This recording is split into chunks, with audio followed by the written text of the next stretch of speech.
এই walk of বিল এমেণ্ডমেণ্টৰ সময়ত অসমৰ এজন সংসদে যি বক্তব্য দাঙি ধৰিলে যে ৰাস্তাতে নামাজ কৰিব দিব লাগে এজন সংসদে যিটো কলে যে স্বাধীনতা সংগ্ৰাম যেন হিন্দু মানুহে কৰাই নাই এটা বিশেষ কমিউনিটিহে কৰিছিলে এই যিবিলাক তেখেতে সদনত বক্তব্য দিলে মুখ্যমন্ত্ৰী হিচাপে মই নিজেই লজ্জিত অনুভৱ কৰিছো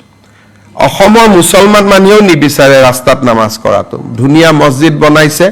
তেওঁলোকে মছজিদত নামাজ পঢ়ে অসমত কোনেও ৰাস্তাত নামাজ নপঢ়ে যিটো বস্তু মুছলমান মানুহেও বিচৰা নাই তেওঁ তাতকৈ এক্সট্ৰিমত গল দ্বিতীয়তে স্বাধীনতা সংগ্ৰাম এনেকুৱা কৰিলে ভাষণত যেন মহাত্মা গান্ধী গোপীনাথ বৰদলৈ স্বাধীনতা সংগ্ৰাম কৰাই নাছিল গতিকে মই নিজে লাজ পাইছো গুটে দেশৰ মানুহবিলাকে মোক ফোন কৰিছে যে অসমৰ পৰা এনেকুৱাও এমপি হয় নেকি গুটে দেশৰ ওচৰত অসমে লজ্জা পাবলগীয়া হৈছে লাজ পাবলগীয়া হৈছে এনেকুৱা বিবৃতিৰ কাৰণে যে এই ৱাক অফ বিল এমেণ্ডমেণ্টৰ সময়ত অসমৰ এজন সংসদে যি বক্তব্য দাঙি ধৰিলে যে ৰাস্তাতে নামাজ কৰিব দিব লাগে এজন সংসদে যিটো কলে যে স্বাধীনতা সংগ্ৰাম যেন হিন্দু মানুহে কৰাই নাই এটা বিশেষ কমিউনিটিহে কৰিছিলে এই যিবিলাক তেখেতে সদনত বক্তব্য দিলে মুখ্যমন্ত্ৰী হিচাপে মই নিজেই লজ্জিত অনুভৱ কৰিছো অসমৰ মুছলমান মানুহেও নিবিচাৰে ৰাস্তাত নামাজ কৰাটো ধুনিয়া মছজিদ বনাইছে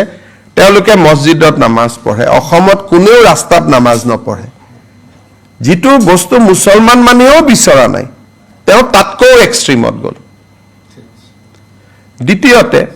স্বাধীনতা সংগ্ৰাম এনেকুৱা কৰিলে ভাষণত যেন মহাত্মা গান্ধী গোপীনাথ বৰদলৈ স্বাধীনতা সংগ্ৰাম কৰাই নাছিল গতিকে মই নিজে লাজ পাইছো গুটে দেশৰ মানুহবিলাকে মোক ফোন কৰিছে যে অসমৰ পৰা এনেকুৱাও এমপি হয় নেকি গুটে দেশৰ ওচৰত অসমে লজ্জা পাবলগীয়া হৈছে লাজ পাবলগীয়া হৈছে এনেকুৱা বিবৃতিৰ কাৰণে যে এই ৱাক অফ বিল এমেণ্ডমেণ্টৰ সময়ত অসমৰ এজন সংসদে যি বক্তব্য দাঙি ধৰিলে যে ৰাস্তাতে নামাজ কৰিব দিব লাগে এজন সংসদে যিটো কলে যে স্বাধীনতা সংগ্ৰাম যেন হিন্দু মানুহে কৰাই নাই এটা বিশেষ কমিউনিটিহে কৰিছিলে এই যিবিলাক তেখেতে সদনত বক্তব্য দিলে মুখ্যমন্ত্ৰী হিচাপে মই নিজেই লজ্জিত অনুভৱ কৰিছো অসমৰ মুছলমান মানুহেও নিবিচাৰে ৰাস্তাত নামাজ কৰাটো ধুনিয়া মছজিদ বনাইছে তেওঁলোকে মছজিদত নামাজ পঢ়ে অসমত কোনেও ৰাস্তাত নামাজ নপঢ়ে যিটো বস্তু মুছলমান মানুহেও বিচৰা নাই তেওঁ তাতকৈ এক্সট্ৰিমত গল দ্বিতীয়তে স্বাধীনতা সংগ্ৰাম এনেকুৱা কৰিলে ভাষণত যেন মহাত্মা গান্ধী গোপীনাথ বৰদলৈ স্বাধীনতা সংগ্ৰাম কৰাই নাছিল গতিকে মই নিজে লাজ পাইছো গুটে দেশৰ মানুহবিলাকে মোক ফোন কৰিছে যে অসমৰ পৰা এনেকুৱাও এমপি হয় নেকি গুটে দেশৰ ওচৰত অসমে